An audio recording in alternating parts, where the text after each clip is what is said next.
Sumuli po yung pagpapahayag ng alin ng halimbawa na ipinakita po natin sa unang pagbasa mula sa aklat ng mga apostol na kung saan ay tinawag si Felipe ng anghel ng Diyos na magpahayag sa isang eunuch, no, ng Ethiopian. So bahagi ho. At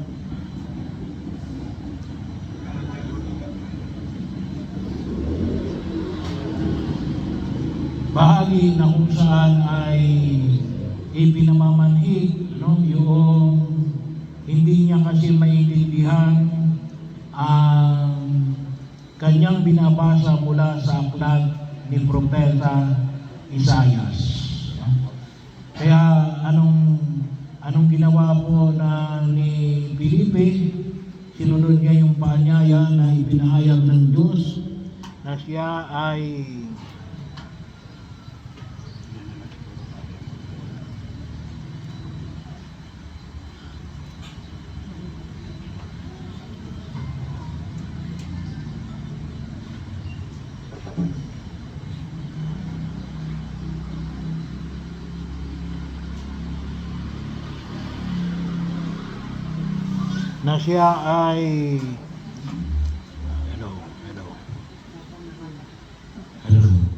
na siya ay turuan kung anong ibig sabihin ng sipi ng banal na kasulatan mula sa aklat ni Propeta Isaias. At ang binahayag dito ay tungkol sa tinatawag natin Cordero. So yung tupa na nakalaan sa paghahain sa templo ng Jerusalem. So kung sino yung tinutukoy nito. So ito ay nagpapahayag ng maliwanag na pagkilos na kinakailangan natin ng mga taong sabi nga po natin magpapahayag ng mabuting balita ng kaligtasan. So kaya patuloy nawa natin tugunan kung maaaring kayong tinatawag sa ministeryo. So alam naman natin ngayon yung self ng Parish Pastoral Council inahati sa tatlo, sa larangan ng pagsamba, sa larangan ng pagiging propeta o pagpapahayag, sa larangan ng pangangalaga o kung tawagan din po natin ay temporal management. So yung pangalawa ay pagiging propeta. So nandito yung tinatawag natin mga katikista. Kaya ho kahapon pinalangala natin si sister na sa pagiging isang lector na matagal nang naglilingkod. Yun yung bahagi pa rin ng pagiging propeta. Well, of course, mga pari, mga madre. So pero yun, kinakailangan na magkaroon ng pagpapahayag sapagkat yung pananampalataya ay nagsisimula sa pamagitan ng pag-ibig. Faith comes from hearing. So kinakailangan meron silang mapakinggan tungkol sa ating pananampalataya at magpapaliwanag katulad ng ginawa ni Felipe sa ating unang pagbasa. Kaya ipanalangin natin at kung sakaling kayo tinatawag ng Diyos sa larangan na yan, makatulog tayo. Kung hindi naman, patuloy natin suportahan para sa pagpapahayag ng mabuting balita ng pagliligtas ng Diyos.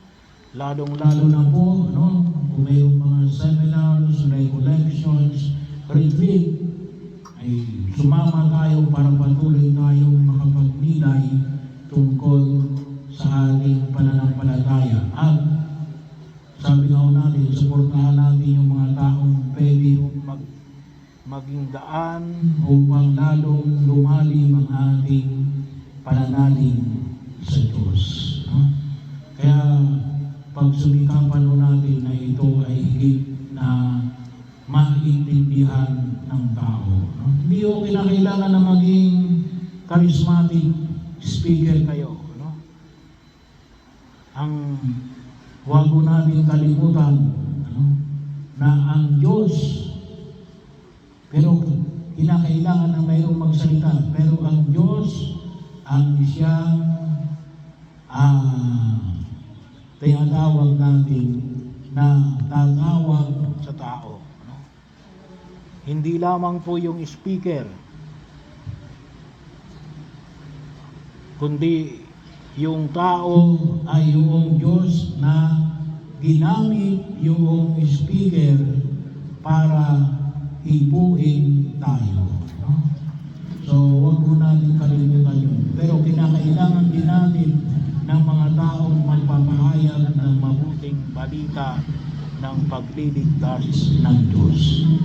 Pangalawa, yung bahagi po ng alin ng Espiritu Santo. So, nakita natin na si Felipe ay ginabayan ng Espiritu Santo. Si Felipe ay dinala doon sa eunuko at inalis siya doon sa eunuko upang siya ay makarating hanggang Caesarea. So, bahagi ho na makita ho natin na yun ay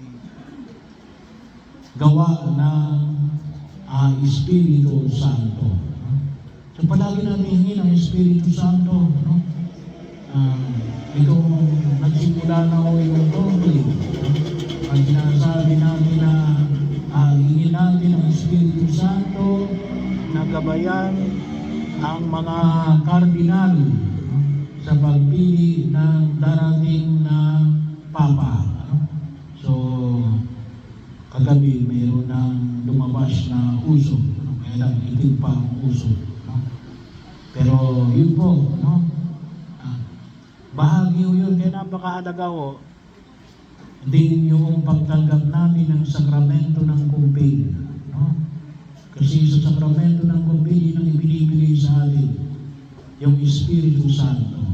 Bagaman binigyan ang kasama ng binigyan sa atin sa sakramento ng binyag. No? Pero higit sa lahat, sa sakramento ng kumpil, ay doon pinatatatag yung biyaya na dulot ng Espiritu Santo. Kapag tayo gagawa ng mga desisyon, humingi tayo ng tulong sa Espiritu Santo. Kaya maganda ho yung awit na Halina Espiritu Santo. Come Holy Spirit. So, lalong-lalo na ho kapag gagawa kayo ng mga desisyon sa buhay ninyo, ay kinakailangan natin hindi lamang ang mga information na kailangan natin sa pagdesisyon na ito. Napakahalaga rin ho yung information. So, kailangan kasi may mga data tayo kapag tayo nagdesisyon. Pero, kailangan din natin na hingin ang biyaya ng Espiritu Santo. Okay lang siguro kung ang kailangan lang natin ay yes or no. Pero kahit na ang sagot lang natin ay yes or no. Kasi ang mga desisyon na yan makaka-apekto sa ating pagkilos sa daigdig na ito at sa mga susunod na mga araw at mga taon. Kaya yun ay indulog natin sa harapan ng Panginoong Kapal. Una, yung biyaya ng mga nangangaral. Pangalawa, ang paghingi ng tulong sa Espiritu Santo.